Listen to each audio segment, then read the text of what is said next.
Hello students, ज्ञान विहार school की online classes में आपका स्वागत है। मैं सुरेश जोशी, संस्कृत टीचर। संस्कृत विषय में ग्रामर का जो हमारा भाग चल रहा है, व्याकरण से संबंधित हम शब्द रूप सर्वनाम शब्दों के अंतर्गत पढ़ रहे हैं। प्यारे विद्यार्थियों, सर्वनाम शब्द जो मैंने आपको इससे पहले प्रश्नवाचक सर्वनाम शब्द बताए थे किम, उन शब्दों के बाद में हम पुरुषवाचक जो सर्वनाम शब्द हैं, जिसके अंतर्गत प्रथम पुरुष में आने वाले जो सर्वनाम शब्द हैं, उन सर्वनाम शब्दों के बारे में पढ़ रहे हैं। उसके अंतर्गत मैंने आपको बताया था कि जो प्रथम पुरुष होता है, उस प्रथम पुरुष के अंतर्गत जो सर्वनाम शब्द आते हैं, वो सर्वनाम शब्द हम तीनों लिंगों में पढ़ते हैं। वो सर्वनाम शब्द तत्शब्द होते हैं और तत् का मतलब होता है वह, और वह जो सर्वनाम शब्द हैं वह तीनों लिंगों में चलता है, पुल्लिंग में भी, स्त्रीलिंग में भी और नपुंसकलिंग में भी।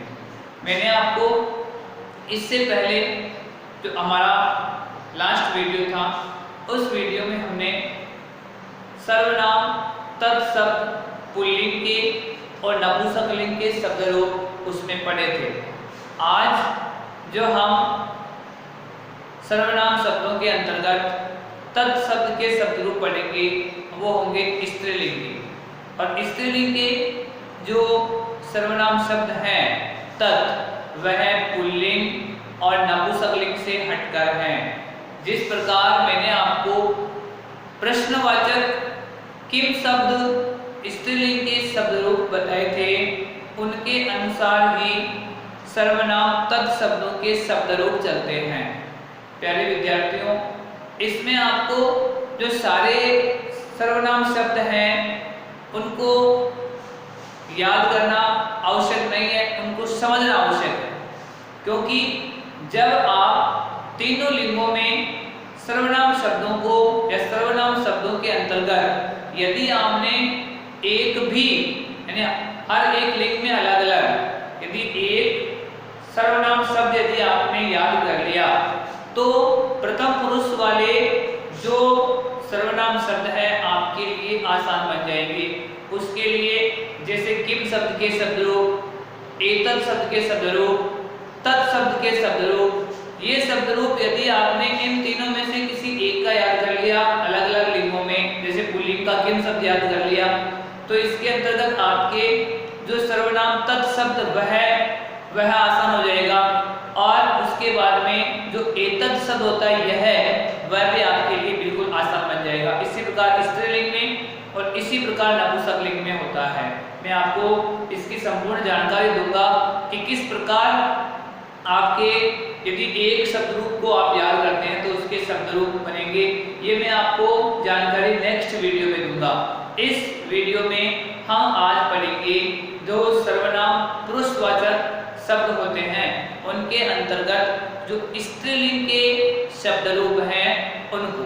तो आइए इनके अंतर्गत जो विभक्तियां हैं वो 7 विभक्तियों में इसके शब्द रूप चलते हैं, और वचन, एक वचन, द्विवचन और बहुवचन। इससे पहले हमने पुल्लिंग के और नपुंसकलिंग के जो तत् शब्द हैं उनको पढ़ लिया था। जो तत् का मतलब होता है वह।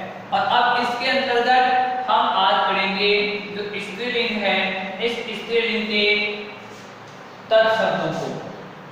तीनों लिंगों में आज क्लियर हो जाएंगे ये।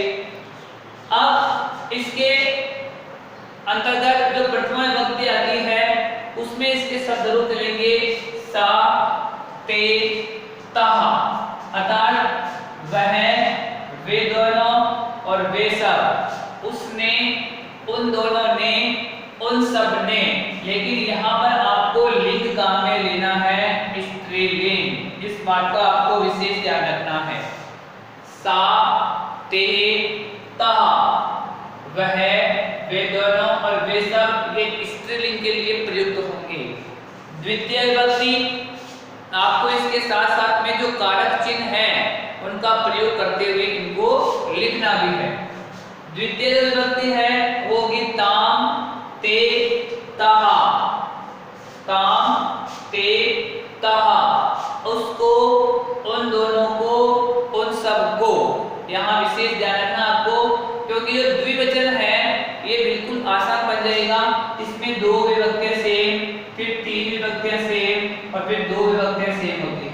ये द्विवचन बिल्कुल आसान आप याद कर सकते हो।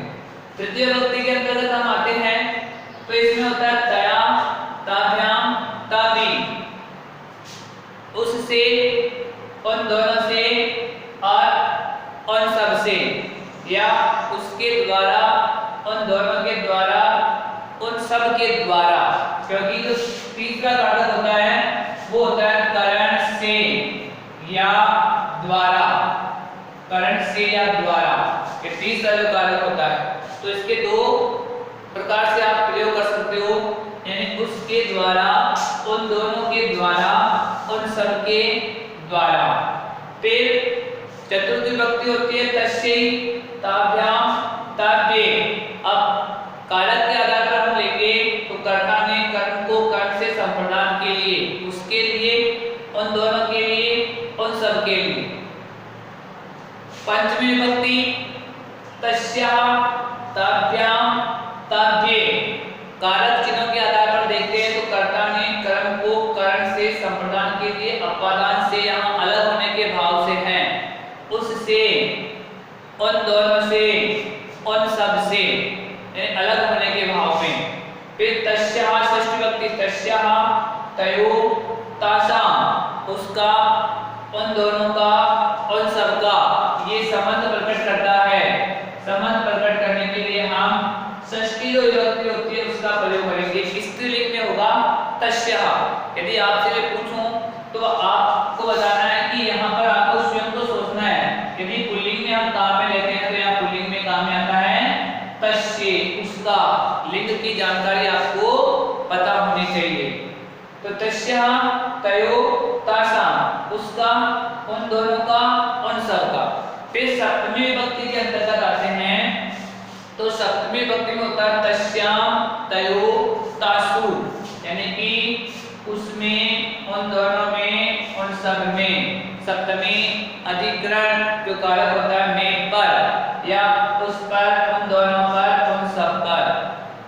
इस प्रकार आपके जो स्त्रीलिंग है, इन स्त्रीलिंग के जो शब्द रूप है तत्शब्द के इस प्रकार चलेंगे।